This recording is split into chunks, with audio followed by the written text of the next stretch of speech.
ഓം നമഃശിവായ.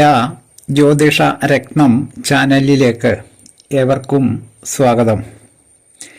ഈ വീഡിയോയിൽ ജാതകരുടെ ആയുസ്സുമായി ബന്ധപ്പെട്ട ദീർഘായുസ് ലക്ഷണങ്ങളാണ് പറയുന്നത്. ജ്യോതിഷ വിഷയങ്ങളോട് താൽപ്പര്യവും വിശ്വാസവും ഉള്ള ഏവരെയും പുതിയ ഒരു വീഡിയോയിലേക്ക് ഹൃദയപൂർവ്വം സ്വാഗതം ചെയ്യുന്നു, ക്ഷണിക്കുന്നു. ഒരു ജ്യോത്സ്യർ ഒരാളുടെ ജാതകം കയ്യിൽ കിട്ടുമ്പോൾ തന്നെ ആദ്യമായി സാധാരണ നോക്കാറുള്ളത് ആ ജാതകന് ആയുർ സംബന്ധമായിട്ടുള്ള എന്തെങ്കിലും പ്രശ്നങ്ങൾ ഉണ്ടോ എന്നുള്ളതാണ്. അതായത് ജാതകന് ദീർഘായുസ്സുള്ള ഗ്രഹസ്ഥിതിയാണോ അല്ലെങ്കിൽ ഗ്രഹനിലയാണോ ജാതകത്തിൽ ഉള്ളത് എന്നൊക്കെയാണ്. എന്തെല്ലാം യോഗങ്ങൾ ജാതകന് ഉണ്ടെങ്കിലും ആ ജാതകന് ആയുസ്സില്ലെങ്കിൽ പിന്നെ മറ്റ് യോഗങ്ങൾ ഉണ്ട് എന്ന് പറഞ്ഞിട്ട് യാതൊരു പ്രയോജനവും ഇല്ലല്ലോ.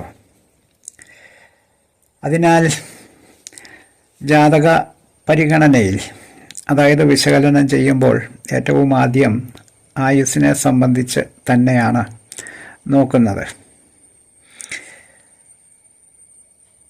അല്പായുർ യോഗങ്ങൾ, ദീർഘായുർ യോഗങ്ങൾ, മരണ യോഗങ്ങൾ മുതലായ കാര്യങ്ങളെക്കുറിച്ച് ചിന്തിക്കുമ്പോൾ ജാതകൻ്റെ അഷ്ടമ ഭാവത്തിലെ അല്ലെങ്കിൽ അഷ്ടമ ഭാവത്തിൻ്റെ സ്ഥിതിയാണ് പ്രധാനമായും ചിന്തിക്കുന്നത്.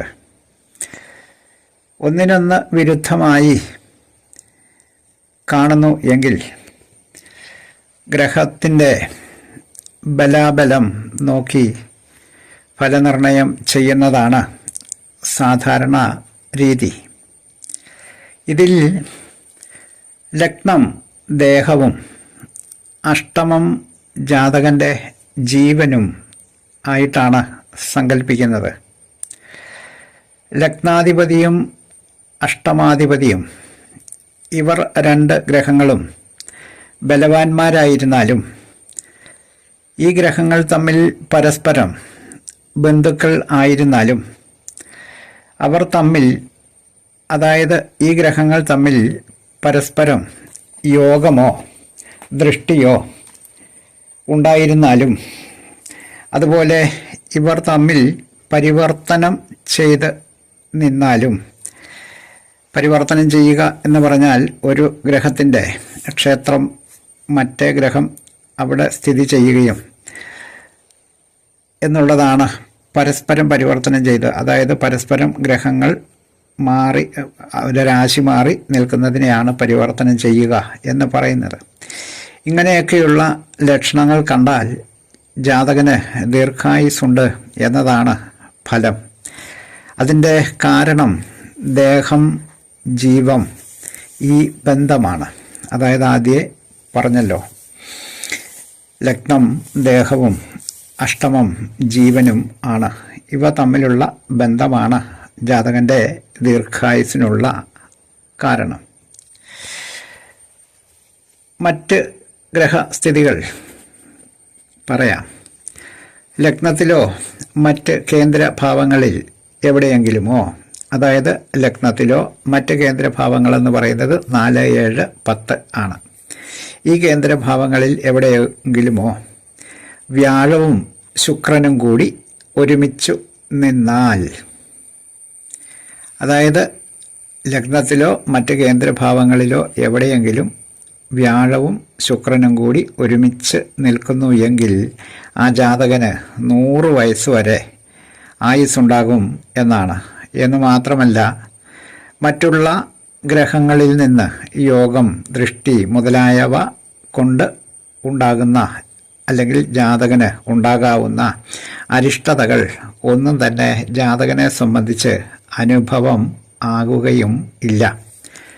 അത്രയും ശ്രേഷ്ഠമാണ് വ്യാഴവും ശുക്രനും കൂടി ലഗ്നഭാവത്തിലോ അല്ലെങ്കിൽ 4, 7, 10 എന്നീ കേന്ദ്രഭാവങ്ങളിലോ ഒരുമിച്ച് നിൽക്കുന്നത്.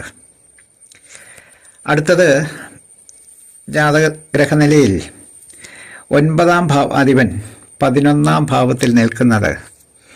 അതായത് 11ാം ഭാവം എന്ന് പറയുന്ന ലാഭഭാവത്തിൽ 9ാം ഭാവാധിപൻ ആയിട്ടുള്ള ഭാഗ്യാധിപൻ അല്ലെങ്കിൽ ത്രികോണാധിപൻ നിൽക്കുന്നത്. 9ാം ഭാവാധിപൻ നിൽക്കുന്നത് ജാതകർക്ക് ദീർഘായുസ്സുണ്ട് എന്നതിൻ്റെ ഒരു ലക്ഷണമാണ്. അടുത്തത് ലഗ്നാധിപൻ, അഷ്ടമാധിപൻ, 10ാം ഭാവാധിപൻ അതായത് കർമാധിപൻ. ഈ ഗ്രഹങ്ങൾ 11ാം ഭാവത്തിലോ ലഗ്നത്തിൻ്റെ കേന്ദ്ര ത്രികോണ ഭാവങ്ങളിലോ, കേന്ദ്രഭാവങ്ങളെന്ന് പറയുന്നത് 1, 4, 7, 10, ത്രികോണഭാവങ്ങളെന്ന് പറയുന്നത് 5, 9 എന്നീ ഭാവങ്ങളിൽ നിൽക്കുന്നത് ജാതകർക്ക് ദീർഘായുസ്സുണ്ട് എന്നതിൻ്റെ സൂചന നൽകുന്ന ഗ്രഹസ്ഥിതിയാണ്. അടുത്തത് 6, 8, 12 ഈ ഭാവങ്ങളിൽ എവിടെയെങ്കിലും പാപഗ്രഹങ്ങൾ നിൽക്കുന്നത് ദീർഘായുസ്സാണ്. ഒന്നുകിൽ 6ാം ഇടത്തോ അല്ലെങ്കിൽ 8ാം ഇടത്തോ അല്ലെങ്കിൽ 12ാം ഇടത്തോ അല്ലെങ്കിൽ 6, 8, 12 എന്നീ ഭാവങ്ങളിലായിട്ട് പാപഗ്രഹങ്ങൾ നിൽക്കുന്നത് ജാതകർക്ക് ദീർഘായുസ്സുണ്ട് എന്നതിൻ്റെ ലക്ഷണമാണ് അല്ലെങ്കിൽ ഗ്രഹസ്ഥിതിയാണ്. അടുത്തത് 10ാം ഭാവാധിപൻ തൻ്റെ ഉച്ചക്ഷേത്രത്തിലോ തൻ്റെ മൂലത്രികോണ ക്ഷേത്രത്തിലോ നിൽക്കുകയും പാപഗ്രഹങ്ങൾ അഷ്ടമഭാവത്തിൽ നിൽക്കുകയും ചെയ്താലും ദീർഘായുസ്സാണ്. അതായത് പാപഗ്രഹങ്ങൾ അഷ്ടമത്തിൽ നിൽക്കുമ്പോൾ അഷ്ടമത്തിൻ്റെ പാപഭാവം നഷ്ടപ്പെട്ടു പോകുകയും അവിടെ ജാതകർക്ക് ദീർഘായുസ് നൽകുകയുമാണ് ചെയ്യുന്നത്. അടുത്തത് 3, 6, 11 ഈ ഭാവങ്ങളിൽ പാപഗ്രഹങ്ങളും ത്രികോണ ഭാവങ്ങളിൽ അതായത് 1, 5, 9 എന്നീ ഭാവങ്ങളിലായിട്ട് ശുഭഗ്രഹങ്ങൾ നിൽക്കുന്നതും ജാതകർക്ക് ദീർഘായുസ്സുണ്ട് എന്നതിൻ്റെ സൂചന നൽകുന്ന ഗ്രഹസ്ഥിതിയാണ്. അടുത്തത് പാപഗ്രഹങ്ങൾ ആപ്പോക്ലിമങ്ങളായിട്ടുള്ള അതായത് 3, 6, 9, 12 എന്നീ ഭാവങ്ങൾക്ക് പറയുന്ന പേരാണ് ആപ്പോക്ലിമ ഭാവങ്ങൾ. ഈ സ്ഥാനങ്ങളിൽ പാപഗ്രഹങ്ങൾ നിൽക്കുന്നത് ജാതകർക്ക് ദീർഘായുസ്സുണ്ട് എന്നതിൻ്റെ സൂചനയാണ്. അടുത്തത് ലഗ്നാധിപനും അഷ്ടമാധിപനും തമ്മിലും അതായത് 1ാം ഭാവാധിപനും 8ാം ഭാവാധിപനും തമ്മിലും ചന്ദ്രലഗ്നാധിപൻ അതായത് ചന്ദ്രൻ നിൽക്കുന്ന രാശിയുടെ അധിപനും അതിൻ്റെ അഷ്ടമാധിപനും അതായത് ലഗ്നാലും ചന്ദ്രാലും ലഗ്നാധിപനും അഷ്ടമാധിപനും തമ്മിലും ആദിത്യനും അതായത് സൂര്യനും ലഗ്നാധിപനും തമ്മിലും ലഗ്നാധിപനും ചന്ദ്രലഗ്നാധിപനും തമ്മിലും അതായത് 2 ലഗ്നാധിപന്മാർ തമ്മിലും പരസ്പരം ബന്ധുക്കളായിരുന്നാലും ജാതകർക്ക് ദീർഘായുസ്സുണ്ട് എന്നതിൻ്റെ സൂചനകളാണ്.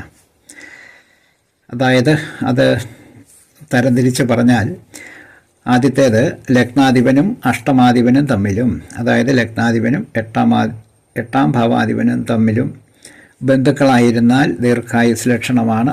അതുപോലെ ചന്ദ്രൻ നിൽക്കുന്ന രാശിയുടെ അധിപനും അതിൻ്റെ അഷ്ടമാധിപനും തമ്മിൽ ബന്ധുക്കളായിരുന്നാലും ദീർഘായുസ് ലക്ഷണമാണ്. അതിൻ്റെ അടുത്തത് സൂര്യനും ലഗ്നാധിപനും തമ്മിലും ബന്ധുക്കളായിരിക്കുന്നത് ദീർഘായുസ് ലക്ഷണമാണ്. അടുത്തത് ലഗ്നാധിപനും ചന്ദ്രലഗ്നാധിപനും അതായത് ചന്ദ്രൻ നിൽക്കുന്ന രാശിയുടെ അധിപനും തമ്മിലും ബന്ധുക്കളായിരിക്കുന്നത് ദീർഘായുസ് ലക്ഷണമാണ്. ഇതിലേതെങ്കിലും ഒരു ലക്ഷണമുണ്ടെങ്കിൽ തന്നെ ജാതകന് ദീർഘായുസ് ലക്ഷണമാണ്. അടുത്തത് ബുധൻ അഷ്ടമ ഭാവത്തിൽ സ്ഥിതി ചെയ്യുന്നത് ദീർഘായുസ് ലക്ഷണമാണ് ബുധൻ. അടുത്തത് ശനി സ്വക്ഷേത്രം പ്രാപിച്ച് 6ലോ 3ലോ നിൽക്കുന്നതും ദീർഘായുസ് ലക്ഷണമാണ്. ശനി 11ാം ഭാവത്തിൽ നിൽക്കുന്നതും ജാതകർക്ക് ദീർഘായുസ് ലക്ഷണം ഉണ്ട് എന്നതിൻ്റെ സൂചനയാണ്. അടുത്തത് സൂര്യൻ 11ാം ഭാവത്തിൽ നിൽക്കുന്നത്, വ്യാഴം 11ാം ഭാവത്തിൽ നിൽക്കുന്നത്, ഇത് രണ്ടും ദീർഘായുസ് ലക്ഷണമാണ്. അടുത്തത് ശുക്രൻ 8-ാം ഭാവത്തിലോ 12-ാം ഭാവത്തിലോ നിൽക്കുന്നത് ജാതകർക്ക് ദീർഘായുസ് ലക്ഷണമാണ്. അതുപോലെ രാഹു 6-ാം ഭാവത്തിൽ നിൽക്കുന്നതും ജാതകർക്ക് ദീർഘായുസ്സാണ് എന്നതിൻ്റെ ലക്ഷണം നൽകുന്ന ഗ്രഹസ്ഥിതിയാണ്. അടുത്തത് പക്ഷബലമുള്ള ചന്ദ്രൻ 11-ാം ഭാവത്തിൽ നിൽക്കുമ്പോൾ രാത്രിയിൽ ജനനമുണ്ടാകുന്നത് ജാതകന് നല്ലതാണ്. അത് ദീർഘായുസ് ലക്ഷണവുമാണ്. അടുത്തത് സൂര്യൻ 11-ാം ഭാവത്തിൽ നിൽക്കുമ്പോൾ പകൽ ജനിക്കുന്നത് ജാതകർക്ക് ദീർഘായുസ് ലക്ഷണമാണ്. അതായത് പകല് സൂര്യനും രാത്രിയിൽ ചന്ദ്രനും പ്രത്യേക ബലമുള്ള സമയമാണ്. അത് ജാതകർക്ക് ദീർഘായുസ് നൽകുന്ന യോഗമാണ് അല്ലെങ്കിൽ ലക്ഷണമാണ്. അടുത്തത് 6-ാം ഭാവത്തിലോ 12-ാം ഭാവത്തിലോ 12-ാം ഭാവാധിപൻ നിൽക്കുന്നത്, അതായത് 12-ാം ഭാവം എന്ന ദുസ്ഥാനത്തിൻ്റെ അധിപൻ 6-ലോ 12-ലോ നിൽക്കുന്നതും ജാതകർക്ക് ദീർഘായുസ്സുണ്ട് എന്നതിൻ്റെ ലക്ഷണമാണ്. അതുപോലെ 6-ാം ഭാവത്തിലോ 12-ാം ഭാവത്തിലോ 6-ാം ഭാവാധിപൻ നിൽക്കുന്നതും ഈ തരത്തിൽ ദീർഘായുസ് ലക്ഷണം ആണ്. 6-ാം ഭാവത്തിൻ്റെയോ 12-ാം ഭാവത്തിൻ്റെയോ അധിപൻ ലഗ്നത്തിലോ അഷ്ടമത്തിലോ നിൽക്കുന്നത്, അതുപോലെ വ്യാഴം ലഗ്നത്തിൽ നിൽക്കുന്നത്, അതുപോലെ ശുഭഗ്രഹങ്ങൾ ബലവാന്മാരായി ലഗ്നത്തിൻ്റെ കേന്ദ്രഭാവത്തിൽ നിൽക്കുന്നത്, ലഗ്നത്തിൻ്റെ 1, 4, 7, 10 എന്നീ ഭാവങ്ങളിൽ നിൽക്കുന്നത്, അതുപോലെ ലഗ്നാധിപൻ ലഗ്നത്തിൻ്റെ കേന്ദ്രഭാഗത്തിൽ നിൽക്കുന്നത്, അതുപോലെ ലഗ്നാധിപൻ ചന്ദ്ര ലഗ്നത്തിൽ നിൽക്കുന്നത്, ഈ ഗ്രഹസ്ഥിതി എല്ലാം തന്നെ ജാതകർക്ക് ദീർഘായുസ്സുണ്ട് എന്നതിൻ്റെ ലക്ഷണങ്ങൾ ആണ്. അടുത്തത് പ്രാണസ്ഫുടവും ദേഹസ്ഫുടവും കൂട്ടി കിട്ടുന്ന സ്ഫുടസംഖ്യ മൃത്യുസ്ഫുടത്തേക്കാൾ ഏറി ഇരിക്കുന്നത് ജാതകർക്ക് ദീർഘായുസ് ലക്ഷണമാണ്. ഒറ്റനോട്ടത്തിൽ ജ്യോത്സ്യന്മാർ ഇത് തമ്മിൽ കൂട്ടിയാണ് പെട്ടെന്ന് തന്നെ ആയുസിൻ്റെ ബലാബലങ്ങൾ പെട്ടെന്ന് തന്നെ കണ്ടെത്തുന്നത്. അടുത്തത് സമുദായ അഷ്ടവർഗത്തിൽ അഷ്ടമത്തിലേക്കാൾ ലഗ്നത്തിൽ അക്ഷങ്ങൾ കൂടി ഇരിക്കുന്നതും ദീർഘായുസ് ലക്ഷണമാണ്. അതായത് സമുദായ അഷ്ടവർഗം പരിഗണിക്കുമ്പോൾ അഷ്ടമത്തിലേക്കാൾ ലഗ്നഭാവത്തിൽ അക്ഷങ്ങൾ കൂടി ഇരിക്കുന്നത് ജാതകർക്ക് ദീർഘായുസ്സുണ്ട് എന്നതിൻ്റെ ലക്ഷണമാണ്. അടുത്തത് പഞ്ചമഹാപുരുഷയോഗങ്ങളിൽപ്പെട്ട ഏതെങ്കിലും ഒന്നോ അതിലധികമോ യോഗങ്ങൾ ഉണ്ടായിരിക്കുന്നതും ജാതകർക്ക് ദീർഘായുസ് ലക്ഷണമാണ്. പഞ്ചമഹാപുരുഷ യോഗങ്ങളെ സംബന്ധിച്ചിട്ടൊക്കെ പറഞ്ഞിട്ടുള്ള വീഡിയോകൾ ചാനലിൽ ഉണ്ട്. അടുത്തത് കേസരി യോഗം, ചാമരയോഗം, ശംഖയോഗം മുതലായ ആയുർദായകങ്ങളായിട്ടുള്ള യോഗങ്ങൾ ജാതകർക്ക് ഉണ്ടായിരിക്കുന്നതും ദീർഘായുസ്സുണ്ട് എന്നതിൻ്റെ ലക്ഷണങ്ങളാണ്. അടുത്ത ഒരു ലക്ഷണം ലഗ്നഭാവത്തിന് ബലമുണ്ടായിരിക്കുക, അതുപോലെ ചന്ദ്രലഗ്നത്തിനും ചന്ദ്രനും ബലമുണ്ടായിരിക്കുക. അതായത് ചന്ദ്രൻ്റെയോ അല്ലെങ്കിൽ രാശിയുടെയോ മൃത്യുഭാഗങ്ങളിൽ ജനിക്കാതിരിക്കുകയും കൂടി വരുന്നതാണ്, അല്ലെങ്കിൽ അതുകൂടി ആവശ്യമുണ്ട്. ഇതിന് ബലം മാത്രം പോരാ എന്നതാണ്. അതായത് ചന്ദ്രലഗ്നത്തിനും ബലമുണ്ടായിരിക്കണം, അതുപോലെ മൃത്യുഭാഗങ്ങളിൽ ജനിക്കാതിരിക്കുകയും വേണം. ചന്ദ്രന് മൃത്യുഭാഗ ഉണ്ട്. അടുത്തത് ചന്ദ്രനും ലഗ്നത്തിനും ശുഭഗ്രഹങ്ങളുടെ യോഗവും ശുഭഗ്രഹങ്ങളുടെ ദൃഷ്ടിയും ഉണ്ടായിരിക്കുന്നത് ദീർഘായുസ് ലക്ഷണമാണ്. അടുത്തത് ലഗ്നാൽ കേന്ദ്രങ്ങളിലും, അതായത് ലഗ്നത്തിൻ്റെ 4, 7, 10 എന്നീ ഭാവങ്ങളിലും ത്രികോണങ്ങളിലും, അതായത് 1, 5, 9 എന്നീ ഭാവങ്ങളിലും 2-ാം ഭാവത്തിലും 8-ാം ഭാവത്തിലും ശുഭഗ്രഹങ്ങൾ നിൽക്കുന്നത് ദീർഘായുസ് ലക്ഷണമാണ്. അതുപോലെ ചന്ദ്രാലും ഇങ്ങനെ തന്നെ, അതായത് ചന്ദ്രൻ്റെ കേന്ദ്രത്തിലും ത്രികോണത്തിലും 2-ാമിടത്തും 8-ാമിടത്തും ശുഭഗ്രഹങ്ങൾ നിന്നാലും ദീർഘായുസ് ലക്ഷണമാണ്. അതുപോലെ ഒറ്റ നോട്ടത്തിൽ കണ്ടെത്താവുന്ന ഒരു ഗ്രഹസ്ഥിതിയാണ് അഷ്ടമാധിപൻ അഷ്ടമഭാവത്തിൽ തന്നെ നിൽക്കുന്നത്. അപ്പോൾ സ്വക്ഷേത്രത്തിലാണ് നല്ല ബലത്തോടു കൂടി നിൽക്കുന്നതാണ്. അപ്പോഴും ജാതകർക്ക് ദീർഘായുസ് ലക്ഷണമാണ്. അടുത്തത് ലഗ്നം മുതൽ അടുത്തടുത്തുള്ള 4 ഭാവങ്ങളിലായി 4-ൽ കുറയാതെയുള്ള ഗ്രഹങ്ങൾ നിൽക്കുക. അതായത് ഓരോ രാശിയിലുമല്ല, ആ 4 ഭാവങ്ങളിലുമായിട്ട് 4-ൽ കുറയാതെ ഗ്രഹങ്ങൾ നിൽക്കുക. അതുപോലെ 3 ഗ്രഹങ്ങൾ ജാതകത്തിൽ ഗ്രഹനിലയിൽ ഉച്ചത്തിൽ നിൽക്കുകയും ലഗ്നത്തിലും അഷ്ടമത്തിലും പാപയോഗ ദൃഷ്ടികൾ ഇല്ലാതെ ശുഭഗ്രഹങ്ങൾ നിൽക്കുകയും ചെയ്യുന്നതും ജാതകർക്ക് നല്ല ദീർഘായുസ്സുണ്ട് എന്നതിൻ്റെ ലക്ഷണമാണ്. അടുത്തത് ഉച്ചരാശിയിൽ നിൽക്കുന്ന ഒരു ഗ്രഹത്തോട് ശനിയോ അഷ്ടമാധിപനോ യോഗം ചെയ്യുക. അതുപോലെ ലഗ്നാധിപനോട് ശനിയോ അഷ്ടമാധിപനോ ആയി യോഗം ചെയ്യുക. അടുത്തത് ലഗ്നാധിപൻ കേന്ദ്രഭാവത്തിലും, അതായത് 1, 4, 7, 10 എന്നീ ഭാവങ്ങളിൽ എവിടെയെങ്കിലും 6, 12 ഈ ഭാവങ്ങളിലായി എല്ലാ പാപഗ്രഹങ്ങളും കൂടി നിൽക്കുന്നതും, അതുപോലെ 10-ാം ഭാവാധിപൻ തൻ്റെ ഉച്ചരാശിയിലും പാപഗ്രഹങ്ങൾ അഷ്ടമ ഭാവത്തിലും ആയിട്ട് നിൽക്കുന്നതും നല്ല ദീർഘായുസ് ലക്ഷണമാണ്. അടുത്തത് അഷ്ടമാധിപൻ നിൽക്കുന്ന രാശിയുടെ നാഥനും ലഗ്നാധിപനും പരസ്പരം കേന്ദ്രത്തിൽ നിൽക്കുക. അതും ദീർഘായുസ് ലക്ഷണമാണ്. അടുത്തത് സൂര്യോദയ രാശി ലഗ്നമാകുകയും, അതായത് സൂര്യോദയ സമയത്ത് ജനനമുണ്ടാകുക, ലഗ്നാധിപൻ്റെ കേന്ദ്രഭാവത്തിൽ 2 പാപഗ്രഹങ്ങൾ നിൽക്കുക. അടുത്തത് ലഗ്നത്തിൻ്റെ കേന്ദ്ര ത്രികോണ ഭാവങ്ങളിലും അഷ്ടമഭാവത്തിലും പാപഗ്രഹങ്ങൾ ഇല്ലാതിരിക്കുകയും ലഗ്നാധിപൻ വ്യാഴത്തിൻ്റെ കേന്ദ്രത്തിൽ നിൽക്കുകയും ചെയ്യുക. അതായത് വ്യാഴം നിൽക്കുന്ന രാശിയുടെ 1, 4, 7, 10 എന്നീ കേന്ദ്രഭാവങ്ങൾ, അതാണ് വ്യാഴത്തിൻ്റെ കേന്ദ്രഭാവങ്ങൾ. അടുത്തത് ശുക്രൻ ലഗ്നത്തിൽ നിൽക്കുന്നത് ദീർഘായുസ് ലക്ഷണമാണ്. അതുപോലെ ബുധൻ ലഗ്നത്തിൽ നിൽക്കുന്നതും ദീർഘായുസ് ലക്ഷണമാണ്. ലഗ്നാധിപനും ചന്ദ്ര ലഗ്നാധിപനും ഒന്നിച്ച് നിൽക്കുന്നതും ദീർഘായുസ് ലക്ഷണമാണ്. അഷ്ടമാധിപൻ ലഗ്നാധിപനേക്കാൾ ബലം കുറവുള്ളവനായിരിക്കുക. സമുദായ അഷ്ടവർഗത്തിൽ അഷ്ടമത്തിലേക്കാൾ ലഗ്നത്തിൽ അക്ഷങ്ങൾ കൂടിയിരിക്കുക. അതുപോലെ ലഗ്നാധിപനും അഷ്ടമാധിപനും ഒരു ഗ്രഹം ആയിരിക്കുകയും അത് അഷ്ടമത്തിൽ നിൽക്കുകയും ചെയ്യുക. ഇവയും ദീർഘായുസ് യോഗങ്ങളാണ്.